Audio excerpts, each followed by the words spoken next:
जय श्री कृष्ण। राधे राधे। भक्तों, पूर्णिमा एक ऐसा दिव्य तिथि है जब चंद्रमा अपनी पूर्ण कला में होता है और आकाश में अमृत वर्षाक्षी उसाज फैलाता है। हिंदू धर्म में हर पूर्णिमा का अपना विशेष महत्व है, लेकिन जेठ मास की पूर्णिमा एक ऐसी पवित्र तिथि है जिसका संबंध स्वयं भगवान श्री कृष्ण और माता यशोदा से जुड़ा हुआ है। द्वापर युग की बात है जब माता यशोदा ने बाल कृष्ण से एक ऐसा प्रश्न किया जिसका उत्तर आज भी हर स्त्री के हृदय में आशा की लौ जलाता है। उन्होंने पूछा, हे कृष्ण, कोई ऐसा व्रत बताओ जिससे मृत्यु लोक में स्त्रियों को कभी विधवा होने का भय ना रहे और उनके सभी सांसारिक दुख दूर हो जाए। तब श्री कृष्ण ने बताया पूर्णिमा व्रत का दिव्य रहस्य, जो मनोकामनाओं को पूर्ण करने वाला, पापों का नाश करने वाला और सौभाग्य देने वाला व्रत है। आज हम उसी पावन कथा को श्रद्धा के साथ सुनेंगे, जिसे करने से नारी का सौभाग्य सुरक्षित होता है, मन को शांति मिलती है और भगवान श्री कृष्ण की कृपा सदा बनी रहती है। तो आइए मन और श्रद्धा को एकाग्र करें और सुने जेठ पूर्णिमा व्रत की यह अद्भुत कथा। एक बार द्वापर युग के समय माता यशोदा भगवान श्री कृष्ण से पूछती है कि आप संसार के पालन करता हो, मुझे ऐसा कोई उपाय बताओ जिससे मृत्यु लोक में किसी भी स्त्री को विधवा होने का भय ना हो और ना ही उसे निसंतान होने का दुख रहे। तब भगवान श्री कृष्ण ने अपनी माँ से कहा कि मैं आपको एक ऐसे ही व्रत के बारे में विस्तार से बताता हूँ। सौभाग्य प्राप्ति के लिए हर महिला को 32 पूर्णमासी तक इस पावन व्रत को करना चाहिए। इससे संतान और सौभाग्य की रक्षा होती है। कांतिका नामक नगर में राजा चंद्रहास्य राज करता था। उसके नगर में धनेश्वर नाम का ब्राह्मण भी अपने पत्नी सुशीला के साथ रहता था। इनके घर में किसी प्रकार के धन संपत्ति की कोई कमी नहीं थी, लेकिन ब्राह्मण का कोई संतान न था, जिसके कारण दोनों पति पत्नी बहुत दुखी रहते थे। एक बार उस नगर में एक साधु आता है, जो सभी घरों से भिक्षा मांगकर गंगा नदी के किनारे भोजन कर जीवन यापन करता था। लेकिन वह साधु धनेश्वर के घर भिक्षा मांगने नहीं जाता था। यह देखकर सुशीला और धनेश्वर बहुत दुखी हुए और जाकर उस साधु से पूछे कि आप सभी घरों से भिक्षा लेते हो, लेकिन हमारे घर नहीं, ऐसा क्यों साधु महाराज? तब साधु ने कहा कि तुम निसंतान हो और ऐसे घर से भिक्षा लेना पतितों के अन्न के समान होता है। मैं पाप का भागीदार नहीं बनना चाहता, इसलिए तुम्हारे घर से भिक्षा नहीं लेता हूँ। यह सुन धनेश्वर बहुत दुखी हो जाता है और साधु से पूछता है कि ऐसा कोई उपाय बताए जिससे मुझे भी संतान सुख की प्राप्ति हो। तब साधु ने उस दाम्पत्य को 16 दिन तक माँ चंडी की पूजन का सलाह दिया, जिसके बाद धनेश्वर और उसकी पत्नी ने ऐसा ही किया। दाम्पत्य की आराधना से प्रसन्न होकर माँ काली प्रकट हुई और सुशीला को गर्भवती होने का वरदान दिया और कहा कि प्रत्येक पूर्णिमा को दीपक जलाए। ऐसे ही सभी पूर्णिमा को दीपक की संख्या बढ़ाती जाना, जब तक 32 दीपक ना हो जाए। माता के आशीर्वाद के फल स्वरूप सुशीला गर्भवती हुई। काली माता के कहे अनुसार वह दीपक जलाती रही। माँ काली की कृपा और आशीर्वाद से दंपति के घर एक पुत्र ने जन्म लिया, जिसका नाम धनेश्वर और सुशीला ने देवदास रखा। देवदास जब बड़ा हुआ तो धनेश्वर ने उसे विद्या ग्रहण करने के लिए काशी भेजा।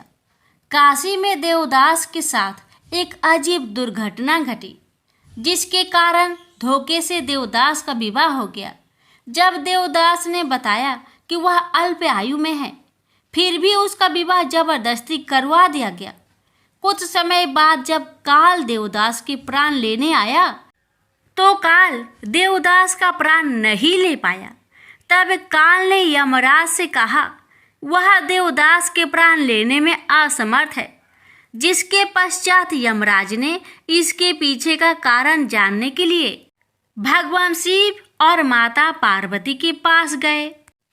तब माँ पार्वती ने माता काली के वरदान के वृत्तांत को सुनाया और कहा कि ब्राह्मण दंपति ने पूर्णिमा का व्रत रखा था, इसलिए काल देवदास का कुछ बिगाड़ नहीं पाया।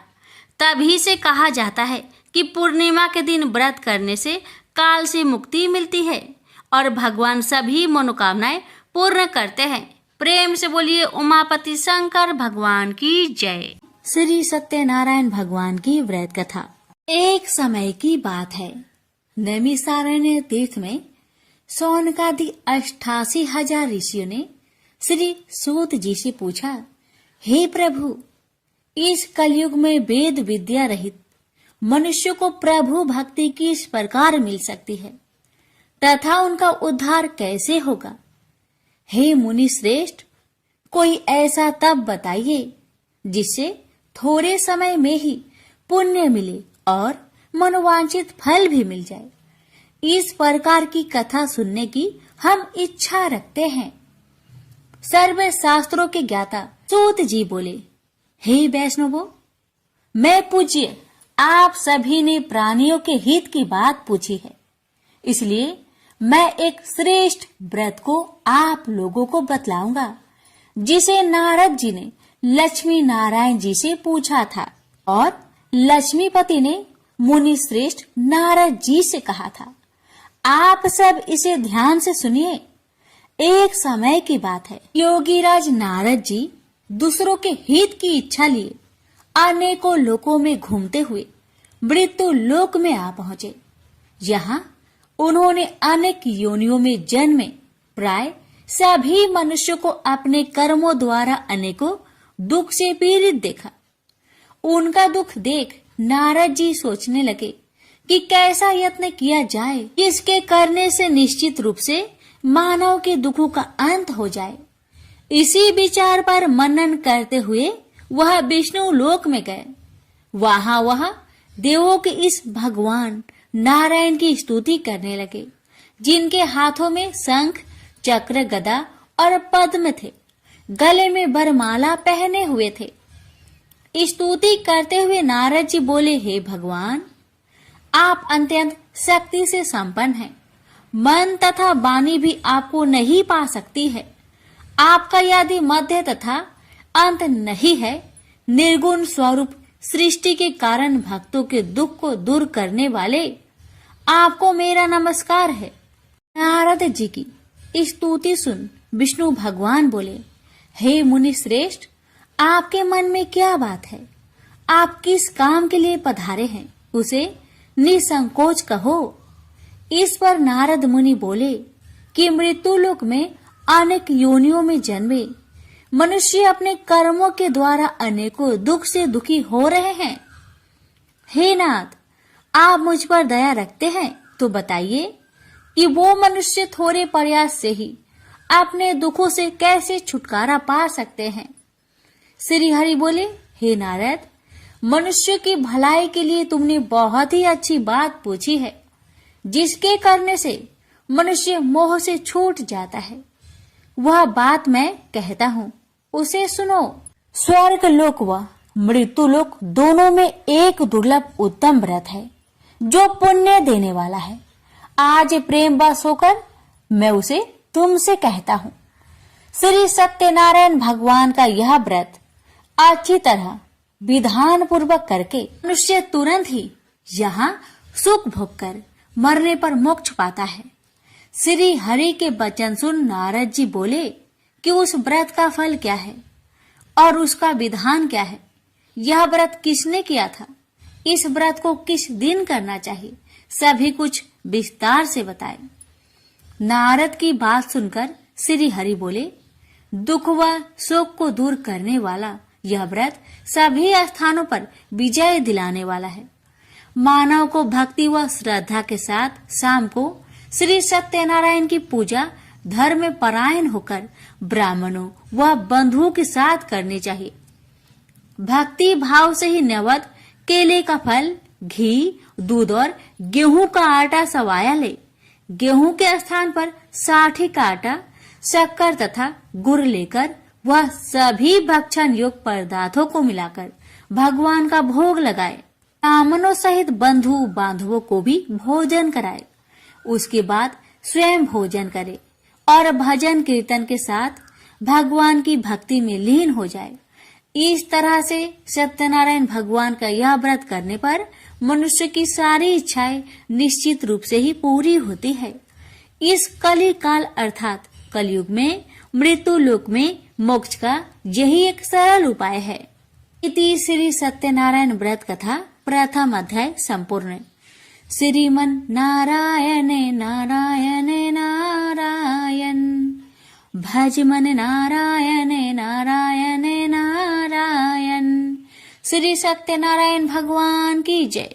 सूत जी बोले, हे ऋषियों, जिसने पहले समय में इस व्रत को किया था उसका इतिहास कहता हूँ, ध्यान से सुनो। सुंदर काशीपुरी नगरी में एक अत्यंत निर्धन ब्राह्मण रहता था।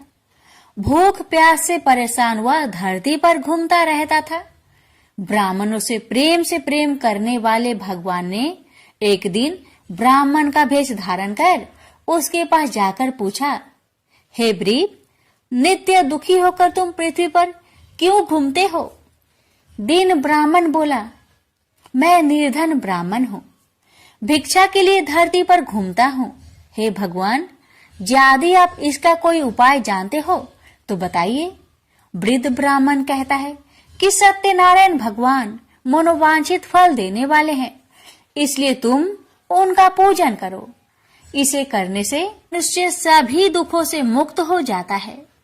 वृद्ध ब्राह्मण बनकर आए सत्यनारायण भगवान उस निर्धन ब्राह्मण को व्रत का सारा विधान बताकर अंतर्ध्यान हो गए।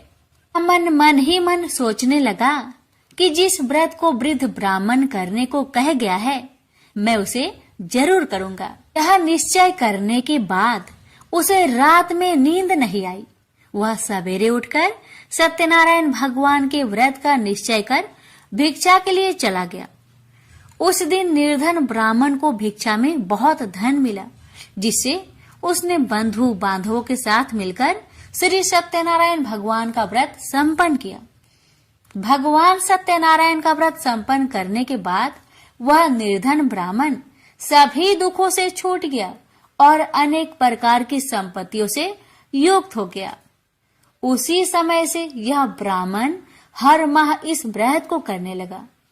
इस तरह से सत्यनारायण भगवान के व्रत को जो भी मनुष्य करेगा वह सभी प्रकार के पापों से छूटकर मोक्ष को प्राप्त होगा। जो मनुष्य इस व्रत को करेगा वह भी सभी दुखों से मुक्त हो जाएगा। सूत जी बोले कि इस तरह से नारद जी से नारायण जी का कहा हुआ श्री सत्यनारायण व्रत को मैंने तुमसे कहा। हे ब्रीपो, मैं अब और क्या कहूँ?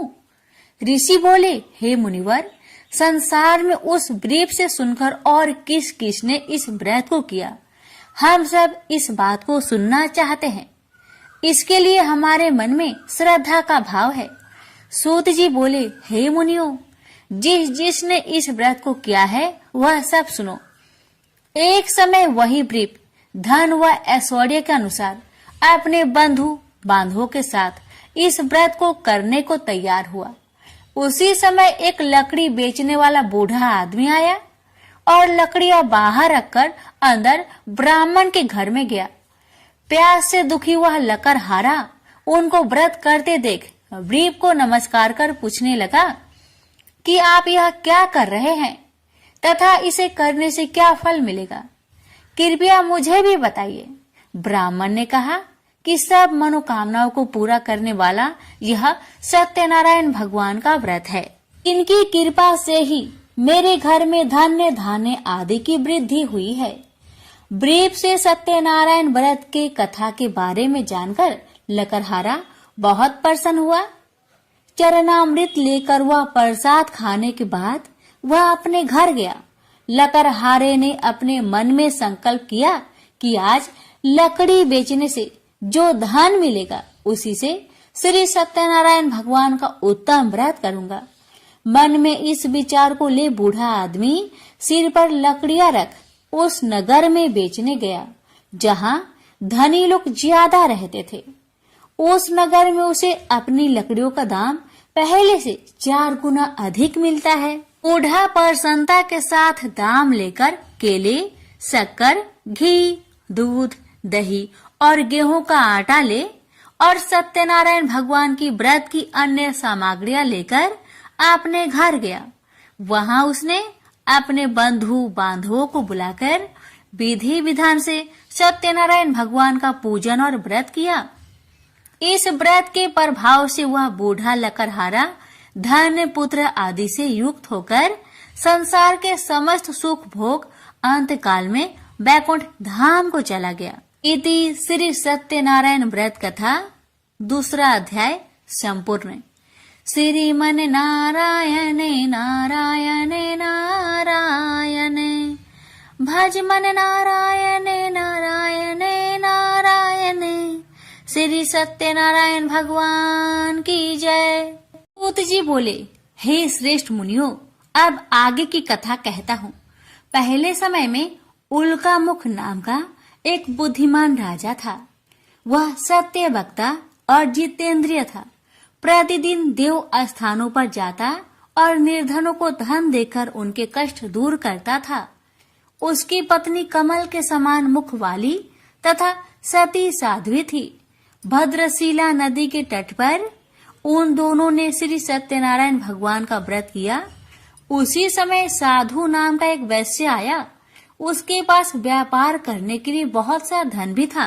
राजा को व्रत करते देखकर वह विनय के साथ पूछने लगा, हे राजन, भक्ति भाव से पूर्ण होकर आप यह क्या कर रहे हैं? मैं सुनने की इच्छा रखता हूँ, तो आप मुझे बताए। राजा बोले, हे साधु, अपने बंधु बांधवों के साथ पुत्र आदि की प्राप्ति के लिए एक महाशक्तिमान श्री सत्यनारायण भगवान का व्रत व पूजन कर रहा हूँ। राजा के वचन सुन साधु आदर से बोला, हे राजन, मुझे इस व्रत का सारा विधान कहिए। आपके कथा अनुसार मैं भी इस व्रत को करूँगा। मेरी भी संतान नहीं है और इस व्रत को करने से निश्चित रूप से मुझे संतान की प्राप्ति होगी। राजा से व्रत का सारा विधान सुनकर व्यापार से निवृत्त हो वह अपने घर गया। साधु वैश्य ने अपनी पत्नी को संतान देने वाले इस व्रत का वर्णन कह सुनाया और कहा कि जब मेरी संतान होगी तब मैं इस व्रत को करूंगा। साधु ने इस तरह के वचन अपनी पत्नी लीलावती से कहे। एक दिन लीलावती पति के साथ आनंदित हो सांसारिक धर्म में प्रवृत्त होकर सत्यनारायण भगवान की कृपा से गर्भवती हो गई। 10वें महीने में उसके गर्भ से एक सुंदर कन्या ने जन्म लिया। दिनों दिन वह ऐसे बढ़ने लगी जैसे कि शुक्ला पक्ष का चंद्रमा बढ़ता है। माता पिता ने अपनी कन्या का नाम कलावती रखा। एक दिन लीलावती ने मीठे शब्दों में अपने पति को याद दिलाया कि आपने सत्यनारायण भगवान के जिस व्रत को करने का संकल्प किया था उसे करने का समय आ गया है। आप इस व्रत को करिए। साधु बोला कि हे प्रिय, इस व्रत को मैं उसके विवाह पर करूंगा। इस प्रकार अपनी पत्नी को अवशासन देकर वह नगर को चला गया। कलावती पिता के घर में रह वृद्धि को प्राप्त हो गई।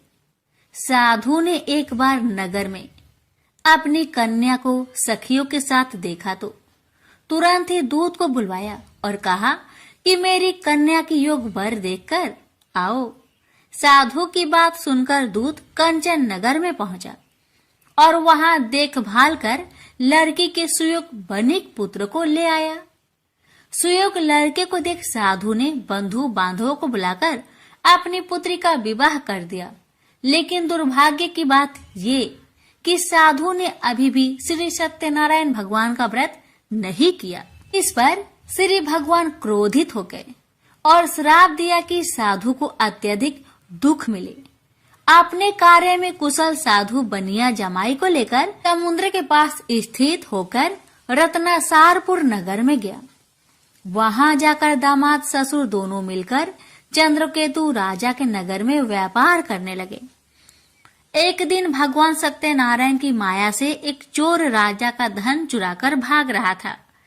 उसने राजा के सिपाहियों को अपना पीछा करते देख चुराया हुआ धन वहां रख दिया जहां साधु अपने जामाई के साथ ठहरा हुआ था। राजा के सिपाहियों ने साधु वैश्या के पास राजा का धन पड़ा देखा तो वह ससुर जामाई दोनों को बांधकर प्रसन्नता से राजा के पास ले गए और कहा कि उन दोनों चोरों को हम पकड़ लाए हैं, आप आगे की कार्रवाई की आज्ञा दे। राजा की आज्ञा से उन दोनों को कठिन कारावास में डाल दिया गया और उनका सारा धन भी उनसे छीन लिया गया। श्री सत्यनारायण भगवान के श्राप से साधु की पत्नी भी बहुत दुखी हुई। घर में जो धन रखा था उसे चोर चुरा ले गए।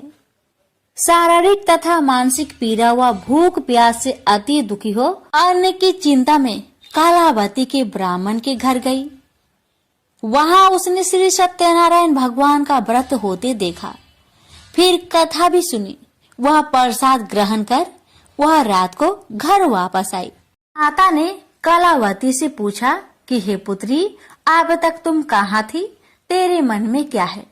कलावती ने अपने माता से कहा, हे माता, मैंने एक ब्राह्मण के घर में श्री सत्यनारायण भगवान का व्रत देखा है। कन्या के वचन सुन लीलावती भगवान की पूजन की तैयारी करने लगी।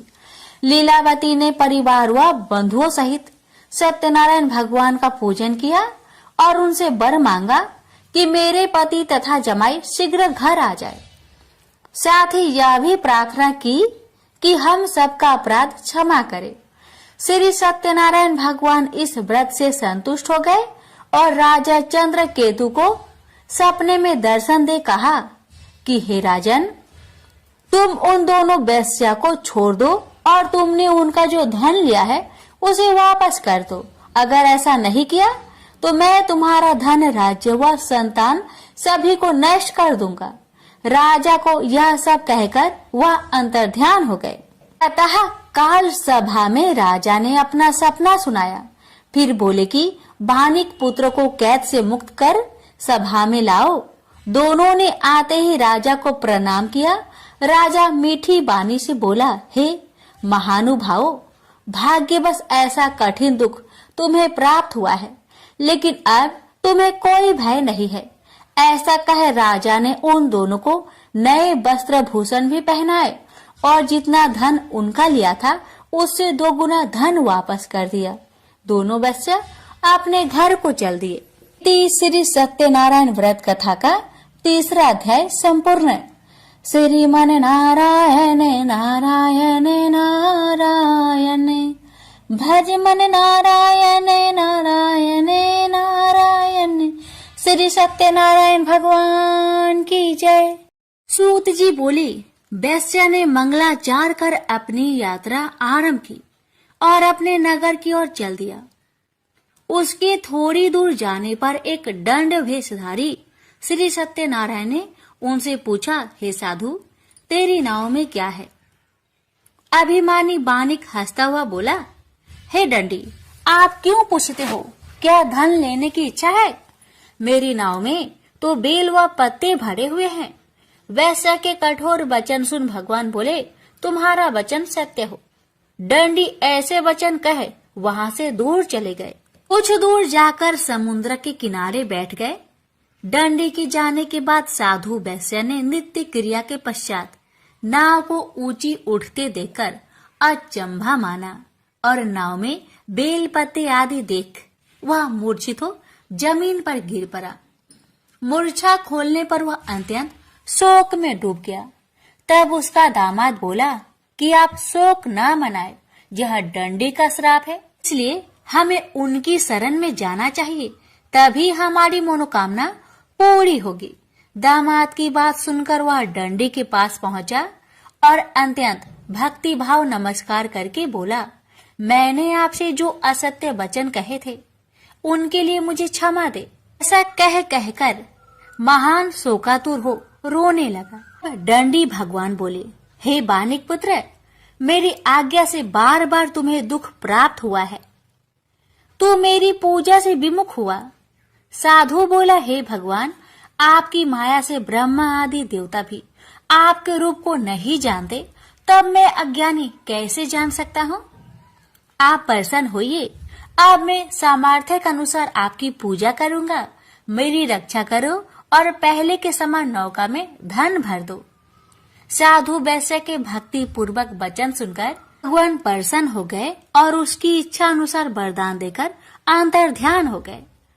ससुर जमाई जब नाव पर आए तो नाव धन से भरी हुई थी। फिर वही अपने अन्य साथियों के साथ सत्यनारायण भगवान का पूजन कर अपने नगर को चल दिए। जब नगर के नजदीक पहुंचे तो दूत को घर पर खबर करने के लिए भेज दिया। दूत साधु की पत्नी को प्रणाम कर कहता है कि मालिक अपने दामाद सहित नगर के निकट आ गए हैं। दूत की बात सुन साधु की पत्नी लीलावती ने बड़े हर्ष के साथ सत्यनारायण भगवान का पूजन कर अपनी पुत्री कलावती से कहा कि मैं अपने पति के दर्शन को जाती हूँ, तो कार्य पूर्ण कर शीघ्र आ जाना। माता के ऐसे वचन सुन कलावती जल्दी में प्रसाद छोड़ अपने पति के पास चली गई। प्रसाद की अवज्ञा के कारण श्री सत्यनारायण भगवान रुष्ट हो गए और नाव सहित उसके पति को पानी में डुबो दिए। कलावती अपने पति को वहां ना पाकर रोती हुई जमीन पर गिर गई। नौका को डूबा हुआ देख वह कन्या को रोता देख साधु दुखी होकर बोला कि हे प्रभु, मुझसे तथा मेरे परिवार से जो भूल हुई है उसे क्षमा करे। साधु के दीन वचन सुनकर श्री सत्यनारायण भगवान प्रसन्न हो गए और आकाशवाणी हुई, हे साधु, तेरी कन्या मेरे प्रसाद को छोड़कर आई है, इसलिए उसका पति अदृश्य हो गया है। यदि वह घर जाकर प्रसाद खाकर लौटती है तो इसे उसका पति अवश्य मिलेगा।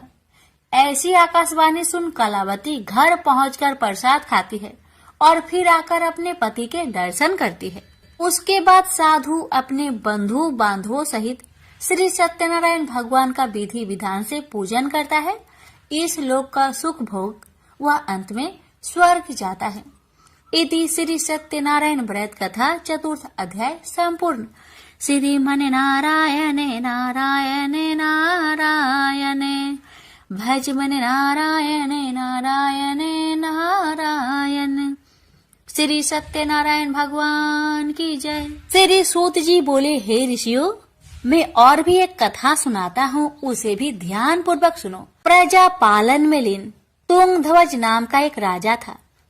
उसने भी भगवान का प्रसाद त्याग कर बहुत ही दुख प्राप्त किया।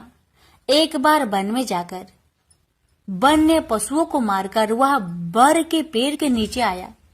वहां उसने ग्वालों को भक्ति भाव से अपने बंधुओं सहित सत्यनारायण भगवान का पूजन करते देखा। अभिमान बस राजा ने उन्हें देखकर भी पूजा स्थान में नहीं गया, न ही उसने भगवान को नमस्कार किया।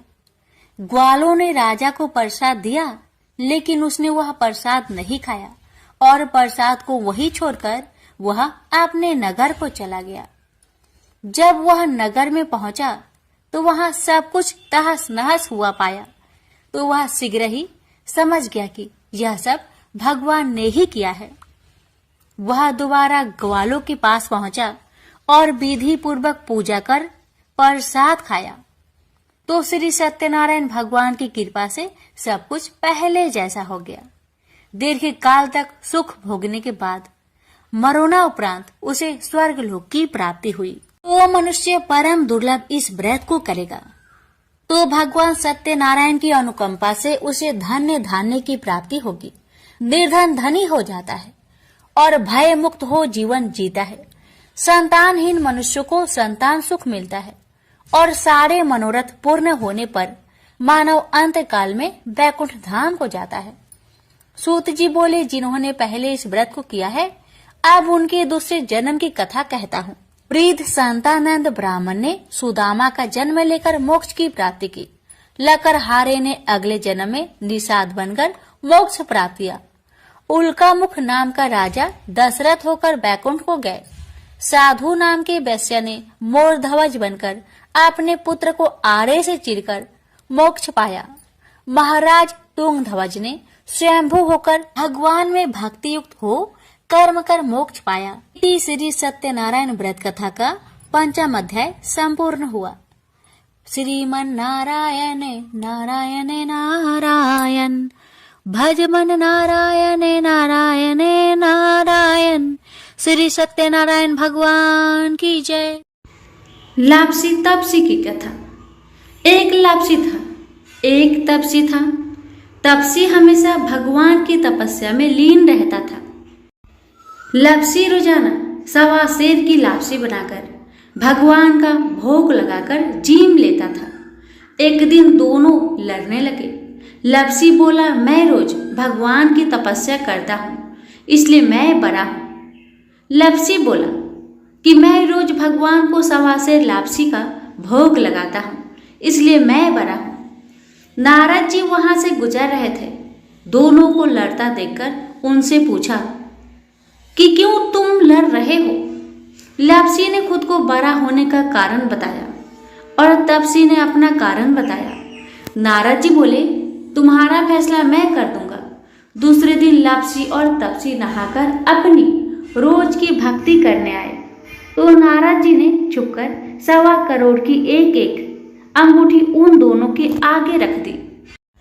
तपसी की नजर जब अंगूठी पर पड़ी तो उसने चुपचाप अंगूठी उठाकर अपने नीचे दबाई। लापसी की नजर अंगूठी पर पड़ी लेकिन उसने ध्यान नहीं दिया।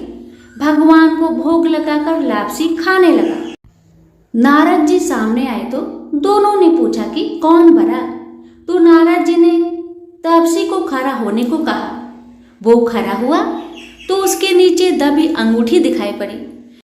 नारद जी ने तपसी से कहा, तपस्या करने के बाद भी तुम्हारी चोरी करने की आदत नहीं गई, इसलिए लापसी बड़ा है और तुम्हें तुम्हारी तपस्या का कोई भी फल नहीं मिलेगा। तपसी शर्मिंदा होकर माफी मांगने लगा। उसने नारद जी से पूछा, मुझे मेरी तपस्या का फल कैसे मिलेगा। नारद जी ने कहा, यदि कोई गाय और कुत्ते की रोटी नहीं बनाएगा तो फल तुझे मिलेगा। यदि कोई ब्राह्मण को भोजन करवाकर दक्षिणा नहीं देगा तो फल तुझे मिलेगा। यदि कोई साड़ी के साथ ब्लाउज नहीं देगा तो फल तुझे मिलेगा। यदि कोई दिए से दिया जलाएगा तो फल तुझे मिलेगा। यदि कोई सारी कहानी सुने लेकिन तुम्हारी कहानी नहीं सुने तो फल तुझे मिलेगा। उसी दिन से हर व्रत कथा कहानी के साथ लापसी तपसी की कहानी भी सुनी और कही जाती है। प्रेम से बोलिए लक्ष्मी नारायण की जय।